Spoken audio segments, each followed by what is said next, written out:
Biden, the union elites, while Mr. Trump takes the rank and file. And that's the subject of the riff. So Joe Biden met with the AFL-CIO union leaders today, repeating his boast that he's the most pro-union president in American history. So you say, Mr. Biden, but we shall see. In fact, while the liberal left-wing union leaders are lining up for Biden, you can bet that Donald Trump is going to take a record share of the rank and file. Actually, Teamster President Sean O'Brien plans to speak at the Republican National Convention in Milwaukee next week. He's got 1.3 million members, and I'm going to guess Trump is going to win a big majority of that group.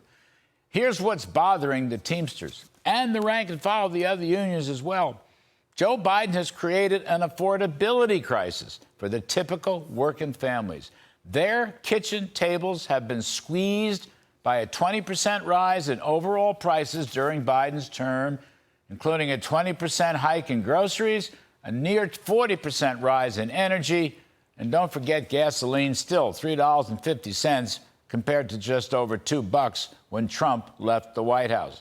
Looking at the actual numbers, average weekly earnings during Mr. Trump's term rose $5,065 to $65,216. It's a good number. Through May 2024, during Mr. Biden's term, those same weekly earnings declined by nearly $3,000 to $62,248. In other words, Biden has given working folks a pay cut, whereas Trump gave them a sizable pay raise. Ronald Reagan, he used to call it take-home pay. And that's been the soft underbelly of the Biden economy for 3.5 years. And that's why he's losing votes among union and non-union workers. In an important sense, these numbers are the backbone of Mr. Trump's whole working-class coalition, including blacks and Hispanics and whites and young people. It's a very powerful movement. Take a listen to President Trump on this last night.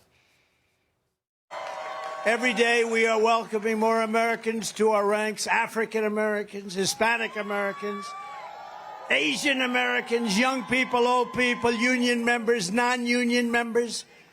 Basically, everyone is joining our movement because it's a movement of common sense. And while the ultra-liberal union leaders stand behind Joe Biden's open border illegal migrant catastrophe, the rank-and-file families want an end to the criminal gangs and the destruction of public safety.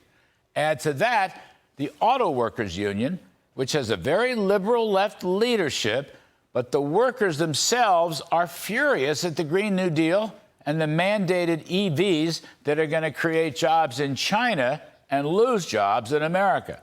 And on top of all that, none of these folks likes the woke, ultra-liberal values of Joe Biden and his crowd.